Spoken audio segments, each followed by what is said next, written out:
Bueno, creo que ya está grabando. Bueno, amigos, bienvenidos a Niebla de Guerra en otra ocasión.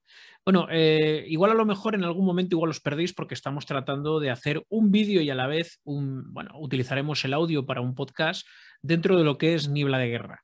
Claro, lo habitual es nuestro podcast, pero ya sabéis, tenemos un pequeño canal en YouTube y bueno, tratamos de darle un poco de contenido. Hay que llegar a todos lados. Y que no se diga que no lo intentamos. Bueno, en el programa de hoy tengo el inmenso placer de hacer la presentación de Ecos de la Jungla, una nueva novela de David López Cavia, que todos sabéis que tiene enchufe con nosotros, con Niebla de Guerra, es coleguita, es colaborador y obviamente, pues hombre, además es muy buen novelista de historia bélica. Bienvenido, David. Gracias, Sergio. Como siempre, un placer estar aquí entre amigos, en la familia Niebla de Guerra y con muchas ganas de hablar de mi última aventura bélica con vosotros.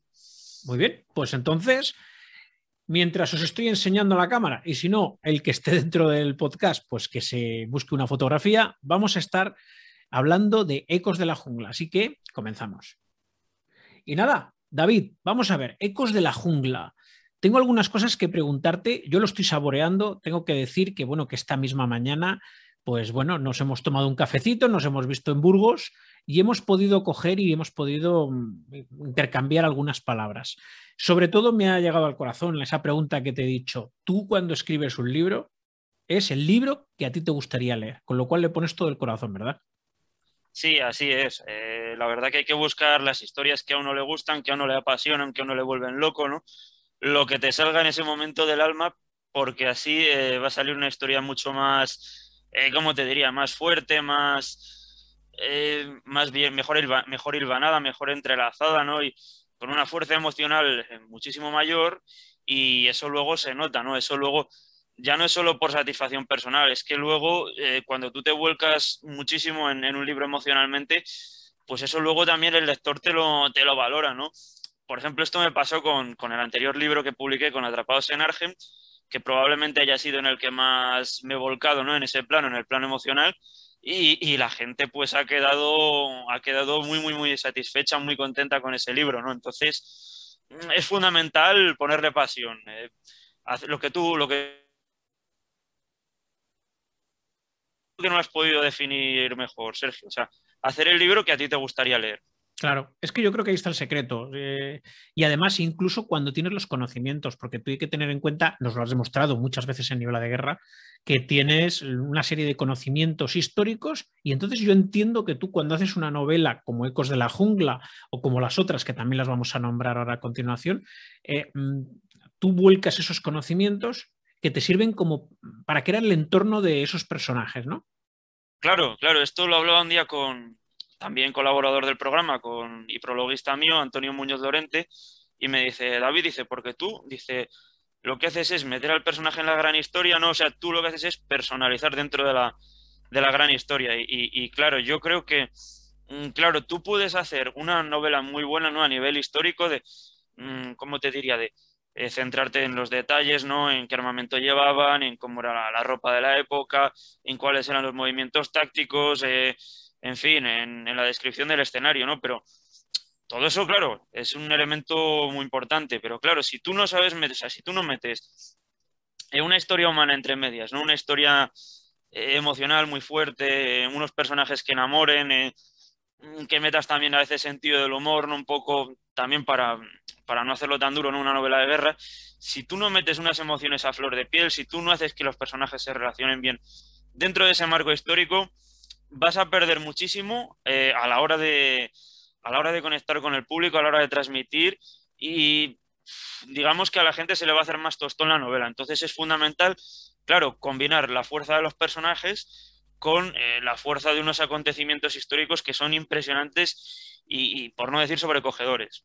Claro, hechos tan impresionantes como la caída de Singapur, la batalla de Koima, absolutamente desesperada por ambas partes y que bueno, que además tú, si no recuerdo mal, nos grabaste también un podcast Así para es, Niebla de Guerra, ¿verdad? así Varios es. inolvidables, os lo recomiendo encarecidamente. Mira, yo he tenido la oportunidad, nada, en un momentito, ten en cuenta que he llegado de casa, le he echado un vistazo mientras comía y me ha llamado muchísimo la atención nada, 2 hojas, es que no me ha dado tiempo a leer más, sobre un diálogo entre un soldado aliado y un japonés en el que uno le recrimina al otro cuál ha sido el tratamiento de los prisioneros, ¿no? Le está diciendo, pero ¿por qué matáis a los prisioneros? Y entonces el japonés es que según nosotros los prisioneros no tienen prácticamente ningún tipo de derecho porque se han rendido, no han combatido hasta la muerte, ¿no? Por su causa.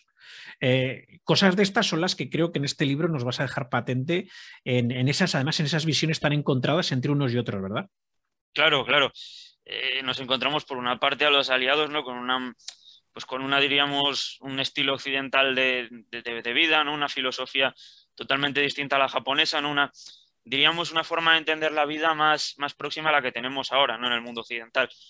Y nos encontramos por otra parte a unos japoneses que están, pues lo que te digo, que aplican de manera férrea el código del Bushido, ¿no? Entonces, claro, hay un choque de culturas, de civilizaciones ahí muy fuerte en esa guerra entre británicos y japoneses en esos escenarios, de los cuales, pues yo, como tú bien dices, pues he tomado, diríamos, la primera incursión de los Chindit, ¿no?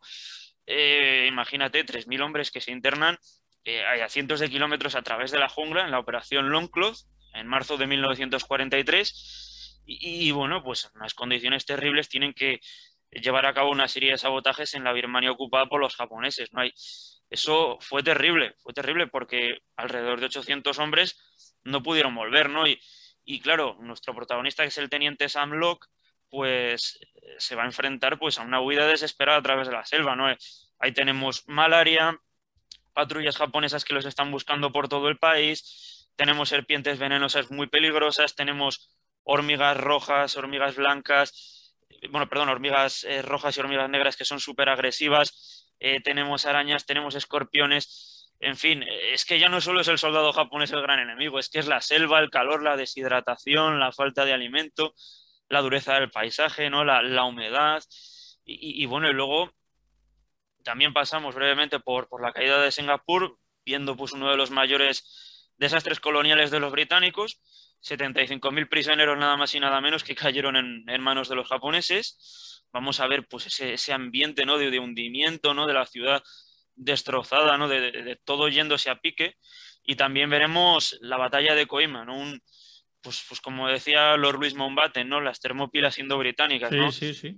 A unos 1.500 indios y británicos luchando ahí a brazo partido contra 15.000 japoneses, ¿no? En un asedio pues prácticamente imposible ahí durante 2 semanas, pues atrapados en unas colinas, siendo abastecidos desde el aire a duras penas, ¿no? Y aguardando un relevo que no llega.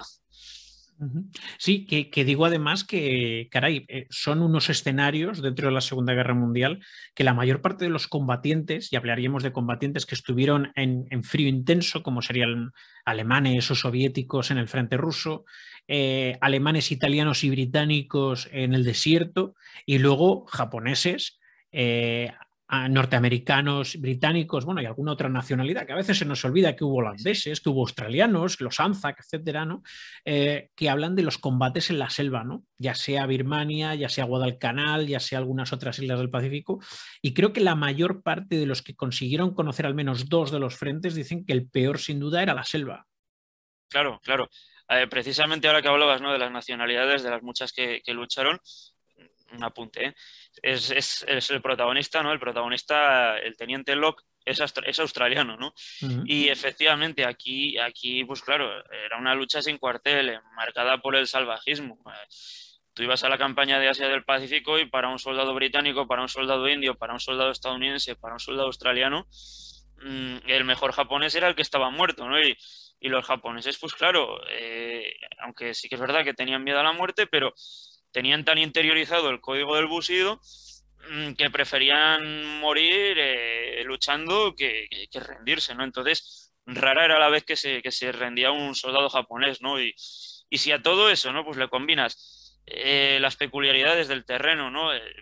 Lo que te digo, ¿no? Pues en Birmania en concreto, pues con la selva, con las enfermedades tropicales, mm, o por ejemplo, o el calor asfixiante, ¿no? De islas coralinas como Peleliu, ¿no? Cuando desembarcaron allí los marines, pues si combinas esos elementos de un clima asfixiante, ¿no? De enfermedades tropicales con un enemigo fanático resuelto a defender cada centímetro de terreno, pues es que al final lo conviertes en un escenario de auténtica pesadilla, ¿no? Ya por ejemplo, cuando escribí La última isla y tuve que documentarme, es que había cantidad de casos de neurosis de guerra entre los estadounidenses por la brutalidad de los combates. Efectivamente, era una forma distinta de luchar, ¿no? A lo visto por ejemplo, en el norte de África o en Italia o en Europa noroccidental, ¿no? Hay, claro, había una convención de Ginebra, ¿no? Siempre se producían atrocidades, pero digamos que más o menos había unas reglas de la guerra. Aquí, en cambio, los japoneses, luchar con los japoneses era una guerra de exterminio.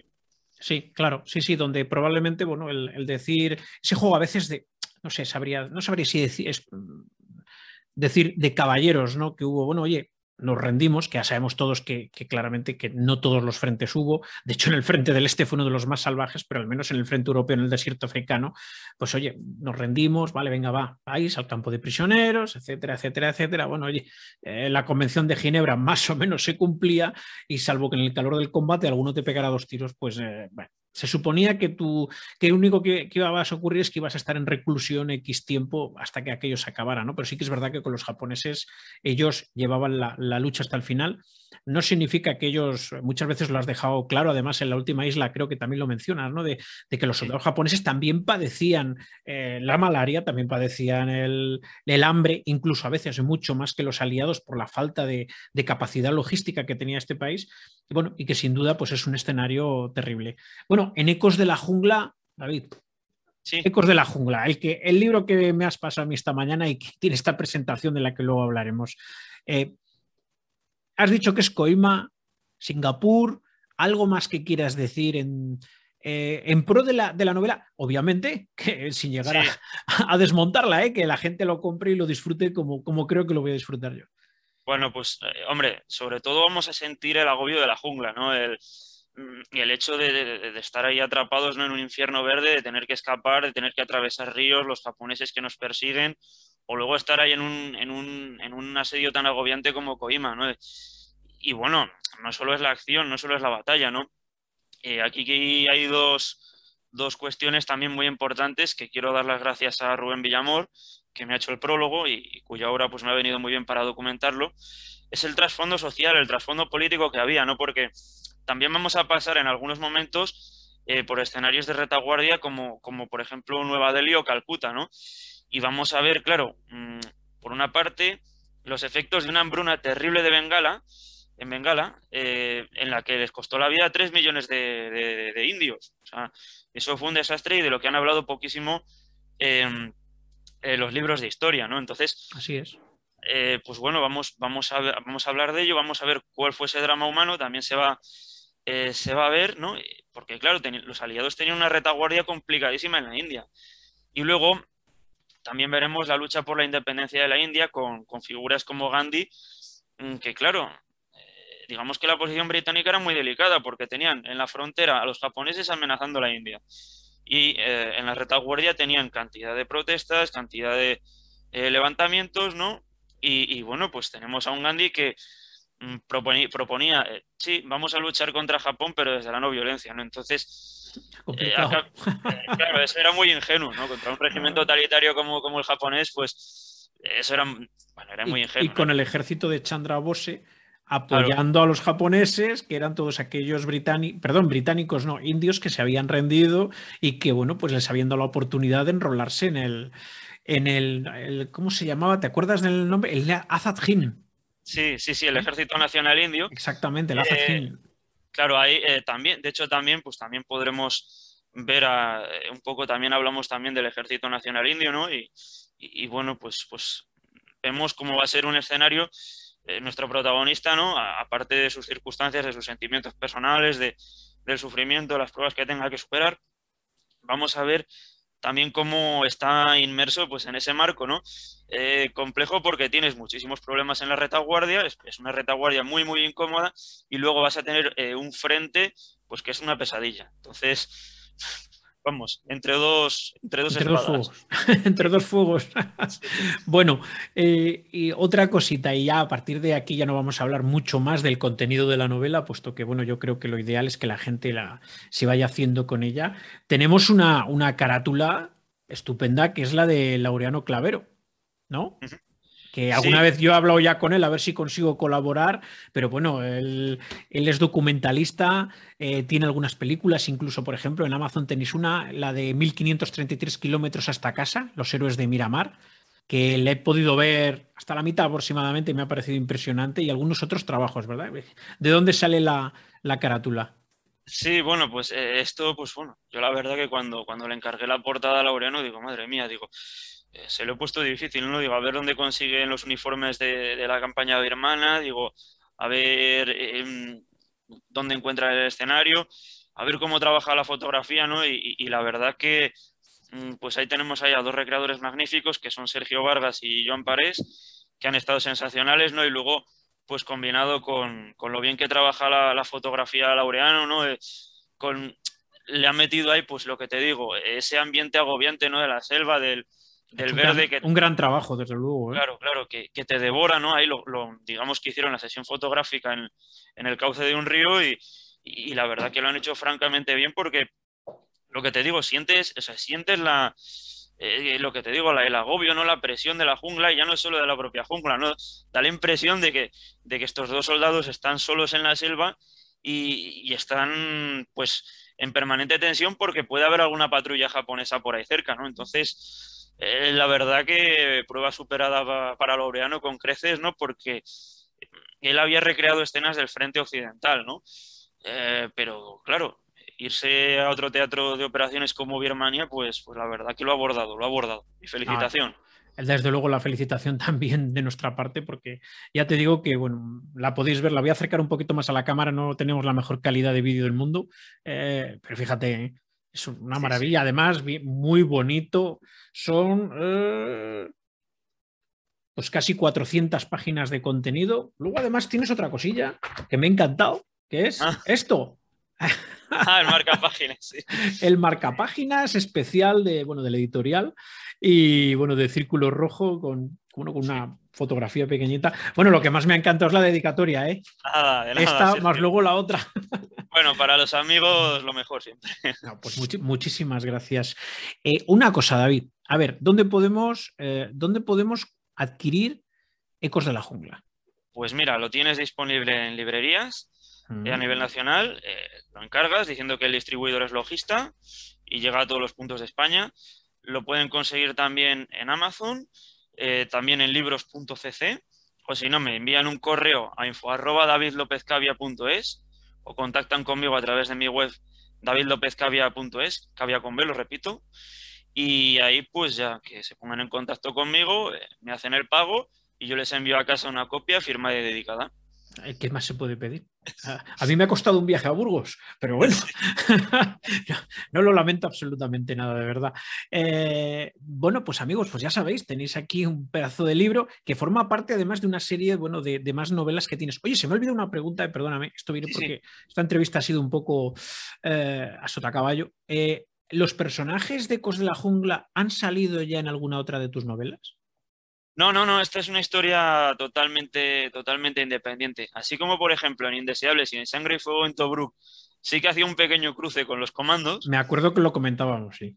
pero no, no, estas son totalmente independientes. No, aquí no hay ningún cruce, no. Bueno, pues nada, voy a hacer un breve repaso de mi pequeña colección de libros de David López Cavia, que espero ampliarla, pero ya me has dicho que hay que comprar de segunda mano, que veréis, por orden sería La Última Isla y En el Infierno Blanco, ¿verdad? Que Sí, sí, eso esas es. están, está complicado conseguirlas, ¿verdad? Sí, sí, está ya agotadas, o sea que Bueno, la editorial se disolvió, pues bueno. nada, pues habrá que buscarlas, ya sabéis dónde, en diferentes plataformas. Tenéis Atrapados en Argen, que es la que hemos mencionado. Tenéis esta otra que es Sangre y Fuego en Tobruk. Veis que la calidad de las portadas es una maravilla. Luego tenemos Indeseables. Ujú. Tenemos también Enfocando la Segunda Guerra Mundial, que este es otro trabajo que has hecho con Laureano Clavero, ¿verdad? Sí, sí, un libro fotográfico de dos documentales que verán próximamente a la luz en Amazon Prime Video, sí. Vale, pues nada, yo la verdad que este último es el que, bueno, le he podido echar un poquito más un vistazo. Los demás tengo que reconocer que los he leído así un poquito por encima, pero el trabajo no me ha permitido saborearlos de verdad.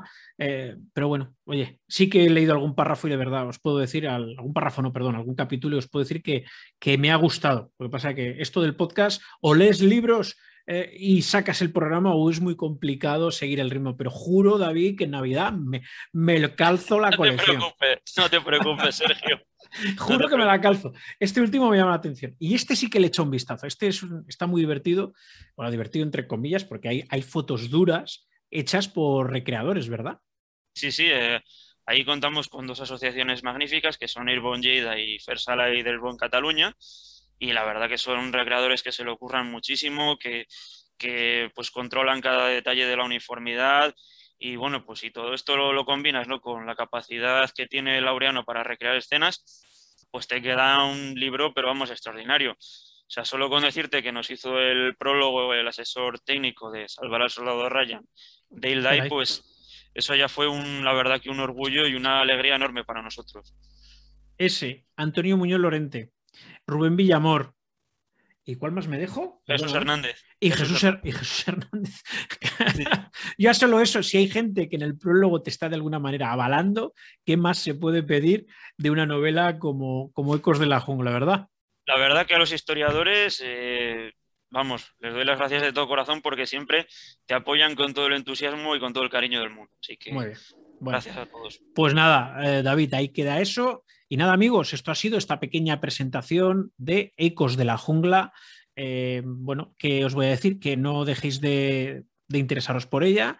Yo tengo que decir lo que os comentaba, que yo avalo lo que he leído, me ha gustado y por supuesto, pues bueno, tenemos un montón más de feedback a través del Telegram de Niebla de Guerra, ¿verdad, David? Que hay un montón de gente que Así está es. deseando que haya la presentación para que te lo piden y luego lo comentan y tal en el canal y la gente está encantada de la vida. Tienes verdaderos fans de tus obras.